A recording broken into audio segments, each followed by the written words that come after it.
कहानी की शुरुआत में हम एक लड़की एन को उसके कमरे में देखते हैं जो आंखें बंद करके दुआएं कर रही थी। वो काफी डरी भी हुई थी कि तभी अचानक उसकी मॉम दरवाजे पर दस्तक देती है, मगर एन दरवाजा नहीं खोलती, जिस वजह से उसकी मॉम को इतना गुस्सा आ जाता है कि वो दरवाजे पर अपना सर पटकने लगती है, जिससे ये बात तो साफ हो जाती है कि एन अपनी मॉम से डर रही थी। फिर इसके बाद सीन यहाँ से कुछ सालों आगे चला जाता है, जहाँ एन अब बड़ी हो गई है और वो एक सिस्टर बन गई है जिन्हें नन भी कहा जाता है। वो इस वक्त एक डॉक्टर के पास बैठी थी जो एन को बताती है कि तुम्हारी मॉम एक बहुत ही अच्छी औरत थी। जब तुम छोटी थी तो वो अक्सर मेरे पास आया करती थी। वो मेरी काफी देखभाल करती थी, जैसे मेरे बाल कंघी कर दिया करती थी। मगर फिर अचानक उनका बर्ताव काफी अजीब हो गया। वो एक गाना गाकर मुझे दुख देने लगी। मेरे साथ उनका सलूक ही बदल गया और ऐसा वो जानबूझ के नहीं करती थी, बल्कि उनके अंदर एक अजीब सी आवाज उन्हें ऐसा करने पर मजबूर करती थी,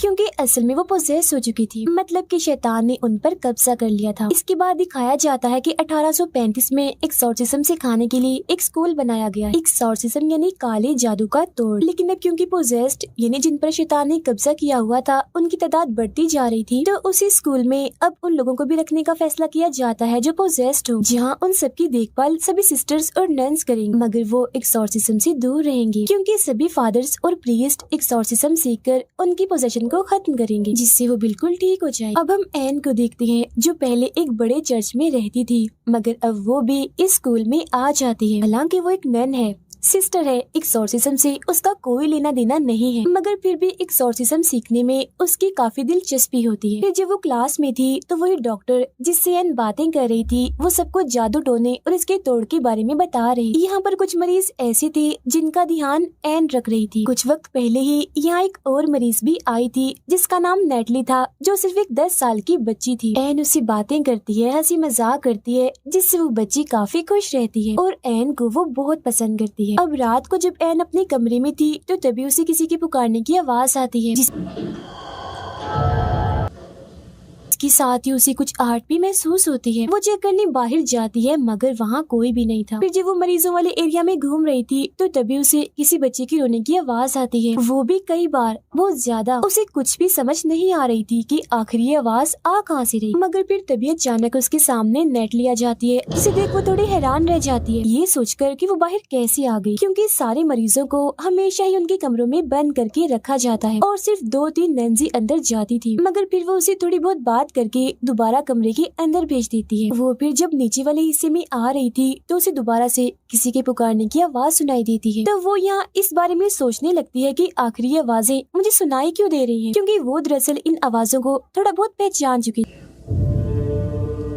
इसके बाद वो क्लास के पास से गुजरती है जहाँ हेड फादर सारे नए फादर्स और प्रीस्ट को क्लास दे रहे थे और सभी को एक्सॉर्सिज्म के बारे में बता रहे थे। वो यहाँ एक लड़की की वीडियो दिखाते हुए बताते हैं कि ये पोजेस हो गई थी, इस पर एक्सॉर्सिज्म ने काम नहीं किया, जिस वजह से इसकी मौत हो गई, क्योंकि उस पर शैतान का कब्जा बहुत ही ज्यादा गहरा था। अब एन भी आकर चुपके से इस क्लास में बैठ जाती है, क्योंकि उसकी दिलचस्पी तो इस टॉपिक पर पहले ही बहुत थी। फादर उसे देख लेते हैं मगर कुछ नहीं कहते। आगे फादर बताते हैं कि जब हम किसी पोजेस्ड इंसान के सामने जाते हैं तो एक तरह से हम किसी जंग के मैदान में आ जाते हैं, इसीलिए हमें पूरा ध्यान रखना पड़ता है और अपने सारे हमले भी बिल्कुल तैयार रखने पड़ते हैं। हमें गॉड की कई बातों को हमेशा याद रखना होता है, क्योंकि शैतान और उसके साथी हमारा ध्यान भटकाने की कोशिश करते हैं। अलग अलग चालें चलकर, जाल बिछाकर वो हमें कमजोर करने की कोशिश करते हैं, इसीलिए हमें उनका सामना काफी अच्छे से करना होगा और कुछ भी हो जाए गॉड पर यकीन रखना होगा, क्योंकि तभी हम किसी पोजेस्ड इंसान पर एक्सॉर्सिज्म करके उसे ठीक कर सकते हैं, जो कि बहुत बार नहीं हो पाता और शैतान का शिकार पोजेस्ड इंसान मारा जाता है। फिर इसके बाद एन इसी लड़की की रिकॉर्ड फाइल और रिकॉर्डिंग चेक कर रही होती है, जिसमें उस लड़की ने भी एक आवाज के बारे में बताया था कि वो आवाज मुझे अक्सर सुनाई देती है। अब यही हम एक पुराने वक्त का सीन देखते हैं जहाँ एन डॉक्टर को बता रही थी कि जब मेरी मॉम पोजेस्ड थी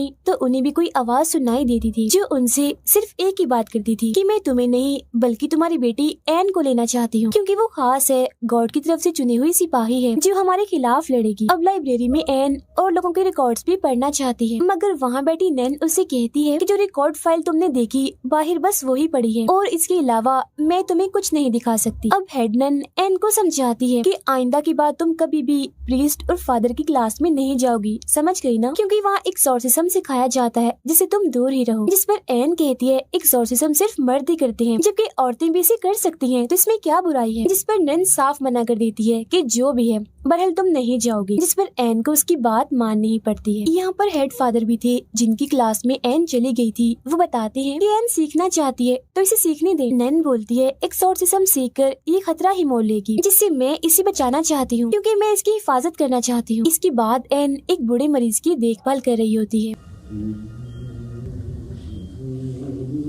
मगर तभी अचानक वो उसकी मॉम वाला गाना गाने लगता है जो सुन वो परेशान हो गई थी। लेकिन तभी वो बूढ़ा आदमी उस पर हमला कर देता है और एन को पकड़ लेता है। वो उससे बचने की कोशिश कर ही रही थी कि तभी वो मरीज खुद ही बेहोश हो जाता है। अब इस बारे में नन और हेड फादर अपने सीनियर प्रीस्ट से बात कर रहे थे, जिस पर वो प्रीस्ट कहते हैं कि सिर्फ एन की यहाँ मौजूदगी से ही वो पोजेशन दोबारा से शुरू हो गया है। जब भी तो बूढ़े आदमी को शैतान ने पोजेस्ट कर लिया, मतलब की बात काफी बड़ी है, खतरे वाली है। जो सुन नन कहती है कि अगर ऐसा है तो हमें एन को दोबारा से बड़े चर्च भेज देना चाहिए जहाँ से वो आई है। जिसन फौरन हेड फादर कहते हैं कि इसका कोई फायदा नहीं होगा, जगह बदलने से शैतान पीछा नहीं छोड़ते, तो मैं चाहता हूँ कि उसे यहीं रखकर एक्सॉर्सिज्म सिखाना चाहिए। इस पर नैन कहती है कि नहीं, ऐसा नहीं हो सकता, सालों से चलते आ रहे रस्म और रिवाज के ये खिलाफ है। ये बात तय है कि कोई औरत एक्सॉर्सिज्म नहीं कर सकती। फादर बोलते हैं कि हम उसे किसी का तोड़ करने के लिए नहीं सिखाएंगे, बस इतना उसे सिखा देंगे कि वो अपनी हिफाजत खुद कर ले, क्योंकि मुझे महसूस हुआ है कि उसका काफी करीबी ताल्लुक है। जिसन फौरन नैन बोलती है कि इसमें कौन सी बड़ी बात है, गॉड से तो हम सबका ही करीबी ताल्लुक है। जिस पर फादर कहते हैं गॉड से नहीं, शैतान से, उसका शैतान से करीबी ताल्लुक है।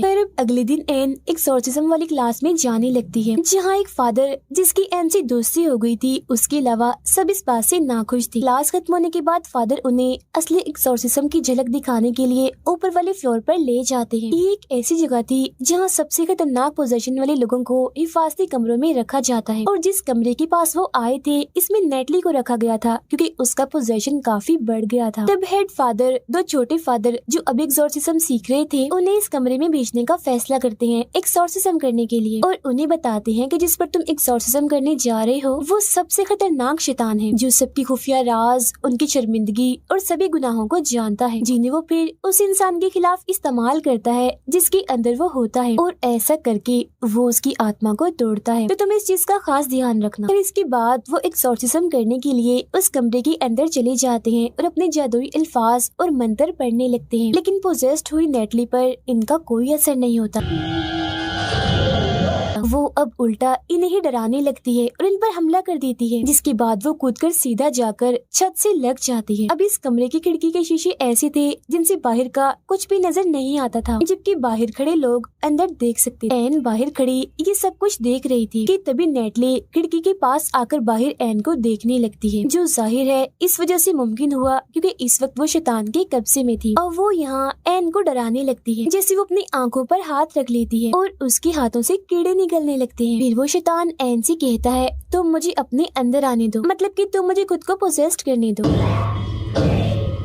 फिर फौरन ही फादर कमरे के अंदर आ जाते हैं क्योंकि बात अब बस से बाहर हो गई थी, मगर पोजेस्ड नेटली उन पर भी हमला कर देती है, जिसके बाद अब एन अंदर आती है और उससे बात करने लगती है। वो कहती है संभालो खुद को और जल्दी करो, होश में आओ। तब उसकी ये बात नेटली पर असर भी करती है क्योंकि वो फौरन ही होश में आने लगी थी, मगर तभी अचानक उसके अपने ही बाल उसके मुंह में जाने लगते हैं, लेकिन उन बालों को दोनों छोटे फादर्स पकड़ लेते हैं, जबकि हेड फादर फिर अपने मंत्र और जादुई अल्फाज पढ़ने लगते हैं, जिसके साथ ही नेटली फौरन होश में आ जाती है और वो उसके बाल बाहर निकालते हैं जिन्हें एक शैतानी हाथ में पकड़ा हुआ था क्योंकि शैतान उसके अंदर था। फिर अब कुछ वक्त के बाद दोनों छोटे फादर और एन आपस में बात कर रहे होते हैं क्योंकि तीनों की काफी अच्छी दोस्ती हो गई। उनमें से एक फादर कहता है कि एन का तरीका काम कर गया क्योंकि कहीं न कहीं नेटली उस पोजीशन में मौजूद थी जिसने तुम्हारी बात सुन ली और होश में आने की कोशिश की। ये कहकर वो उसे अपनी बहन के बारे में बताने लगता है कि मेरी बहन की शादी हुई थी, उसका बच्चा जब होने वाला था तो किसी वजह से बच्चा उसने खो दिया, जिसमें कहीं न कहीं मेरी बहन की भी गलती है, जिस वजह से वो हर वक्त सदमे में, शर्मिंदगी में रहती है और मैं उसकी वजह से बहुत परेशान। फिर अब रात के वक्त एन को एक बुरा सपना आता है जिसमें उसकी माँ ही उसे डराती है, जिससे एन भी काफी परेशान हो गई थी। इसके बाद वो नेटली के पास जाती है और पूछती है कि अब तुम्हें कैसा महसूस हो रहा है, जिस पर नेटली बताती है कि मुझे एक बुरा सपना आया था जिसमें मैंने एक जगह देखी जहाँ पर बहुत सारे लोग थे। वो सभी लोग चिल्ला रहे थे, साथ ही साथ एक आवाज भी सुनाई दे रही थी। वो मुझे काफी डरावनी चीजें भी दिखा रहे थे, डरा रहे थे और वैसे करने को कह रहे थे जैसा वो लोग कर रहे थे। और एन, वहाँ मैंने तुम्हें भी देखा, तुम भी चिल्ला रही थी। जो सुन एन थोड़ा और परेशान हो जाती है। फिर इसके बाद वो अपने नोट्स बना रही होती है कि जब इंसान पोजेस्ड होता है तो उन्हें क्या महसूस होता है, उनके साथ होता क्या। अपने फादर दोस्त की मदद से वो उन फाइल्स को भी देख लेती है जो देखना मना था, जिससे उसे पता चलता है कि बहुत सारे लोगों की हालत पोजेस्ड होने के बाद सीरियस हो जाती है। फिर उन्हें एक्सोर्सिज्म वाले इस स्कूल में भेज दिया जाता है, मगर यहाँ भी वो ठीक नहीं हो पाते और मारे जाते हैं। ये जानकर एन काफी परेशान हो जाती है क्योंकि नेटली की हालत अब दिन ब दिन खराब होती जा रही थी। फिर उसे पोजेशन से बची एक लड़की का इंटरव्यू मिलता है जिसमें वो बताती है कि मैं बच तो गई थी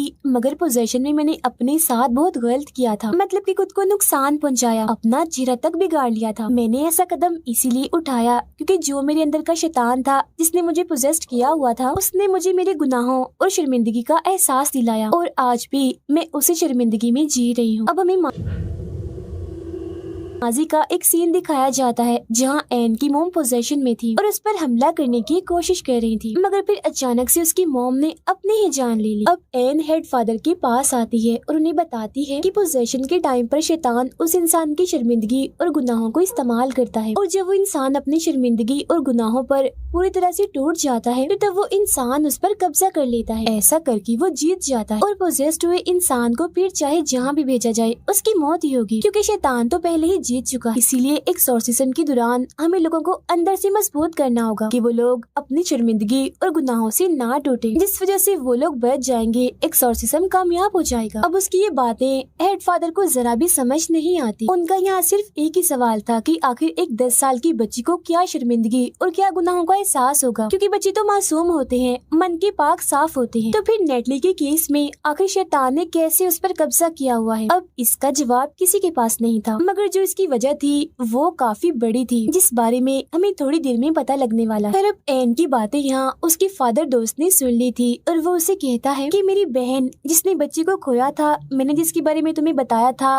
वो भी अब पोजेस्ड हो चुकी है, तो तुम उसकी मदद कर दो ताकि उसकी जान छूट जाए। जिस पर वो मान भी जाती है और ये दोनों उस फादर के घर आ जाते हैं जहाँ एन उसकी बहन से बात करती है। उसका भाई यानी फादर एक्सोर्सिज्म शुरू करता है तो पता चलता है कि उसकी बहन को भी अपना बच्चा खोने की वजह से शर्मिंदगी और गुनाहों का एहसास था और वो काफी दुखी भी थी और इन्हीं सब चीजों का इस्तेमाल करके शैतान उसे परेशान कर रहा है। जब एन उसे संभालती है, कहती है तुम बिल्कुल ठीक हो और गॉड की नजर में भी तुम बिल्कुल पाक साफ हो, गलत नहीं हो और वो तुमसे अभी भी प्यार करती। ये बातें सुनकर उसकी बहन खुश हो जाती है जिससे जाहिर है उनकी जीत हो रही थी। अब खुद को हारता हुआ देखकर शैतान चिढ़ जाता है और अब वो आसपास की चीजों से इन पर हमला करने लगता है, मगर अब तक उसकी बहन ने अपने बारे में गलत सोचना बंद कर दिया था जिस वजह से वो बिल्कुल ठीक हो गई थी, जो देखकर वो तीनों ही काफी खुश हो जाते हैं क्योंकि ऐसा करके उन्होंने पहली जान तो बचा ली। फिर इसके बाद एन और उसका फादर दोस्त बाहर बैठकर बातें कर रहे थे जहाँ एन उसे अब अपने बारे में बताती है कि मेरी मोम की मौत के बाद मैं बिल्कुल अकेली हो गई थी, जिसके बाद एक काफी अमीर फैमिली ने मुझे गोद ले लिया, मगर जब मैं 15 साल की हुई तो मुझे नशे की लत लग गई और मैं गलत रास्तों पर निकल पड़ी, जिसके बाद मेरे साथ पता नहीं क्या हुआ, मुझे याद नहीं, पर मैं प्रेग्नेंट हो गई, मतलब कि मैं माँ बनने वाली थी, जिस वजह से मेरी जिंदगी में काफी मुश्किलें आई क्योंकि मेरी इस हरकत की वजह से उस फैमिली ने मुझे घर से निकाल दिया था। जिसके बाद मुझे सहारा दिया नन्स और सिस्टर्स ने, जहाँ मेरी बेटी पैदा हुई जिसे मैं पालना नहीं चाहती थी। फिर मैंने दुखी मन से अपनी बच्ची को छोड़ दिया था और उन्हीं नन्स ने उसे गोद ले लिया था। जिसके बाद मैंने भी ये फैसला किया कि अब मैं भी इन्हीं की तरह ही एक नन, एक सिस्टर बनूंगी और पूरी इंसानियत की खिदमत करूंगी। और अपनी बच्ची को छोड़ते वक्त मैंने उसके पास एक लॉकेट छोड़ा था जो कि क्रॉस का था, जो बचपन से ही मेरे पास रहा था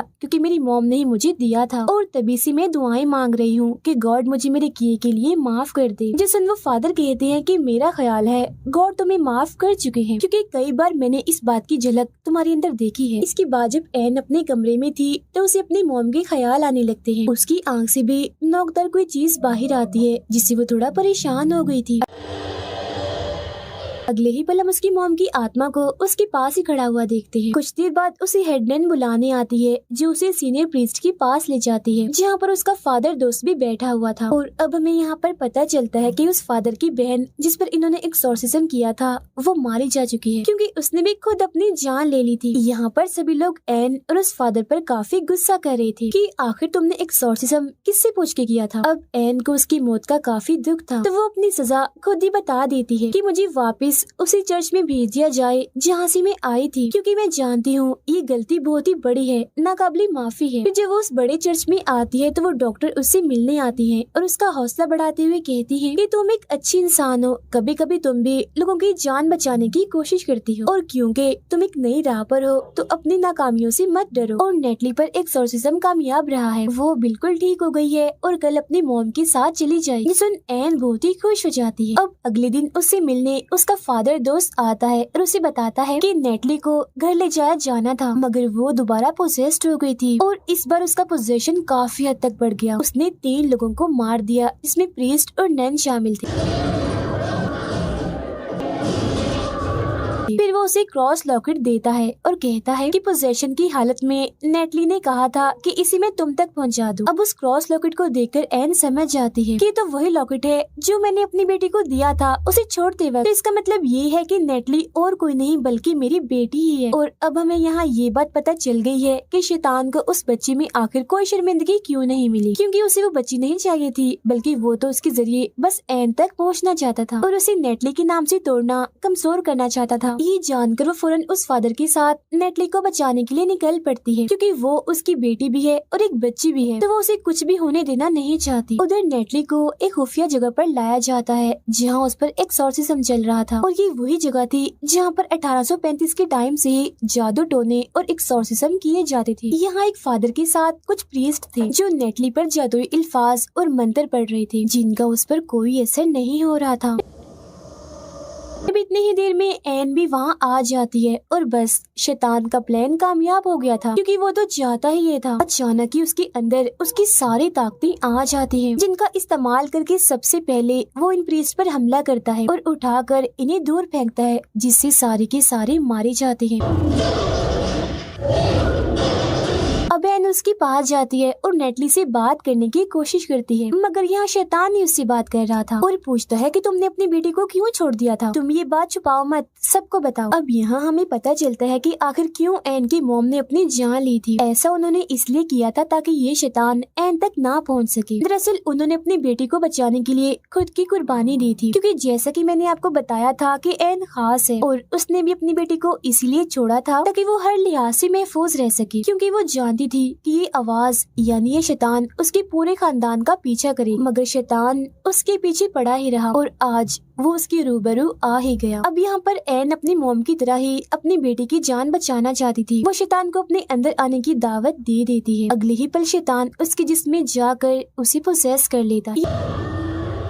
ये देख एक फादर नेटली की जान बचाने के लिए उसे यहाँ से लेकर भागने लगता है मगर यहाँ के सारे दरवाजे अपने आप ही बंद हो जाते हैं, इसीलिए वो उसे छोटी सी जगह से बाहर निकालकर छुपने का कहता है। अब एन जिसे कोई होश नहीं था क्योंकि वो पोजेस्ड थी अपनी ही बेटी को मारने के लिए आ रही होती है। हालांकि फादर उसे रोकने की कोशिश भी करते हैं मगर वो पहले ही बाहर आ चुकी थी। वो नेटली को पकड़कर एक तालाब में डबोने लगती जो कोई आम पानी नहीं था बल्कि होली वाटर था। अब एन तो पूरी तरह से पोजेस्ड है जबकि फादर अंदर बंद है तो अब नेटली को कौन बचाने आएगा। तो उसे यहाँ बचाने के लिए आती है उसकी नानी यानी कि एन की मॉम जो हमेशा से ही उसके पास थी क्योंकि वो उसकी हिफाजत कर रही। तो अब यहाँ एन थोड़ा थोड़ा पोजेशन से बाहर आने लगती है। उसे अपनी फैमिली और अपनी मॉम के साथ गुजारे सभी अच्छे पल याद आने लगते हैं।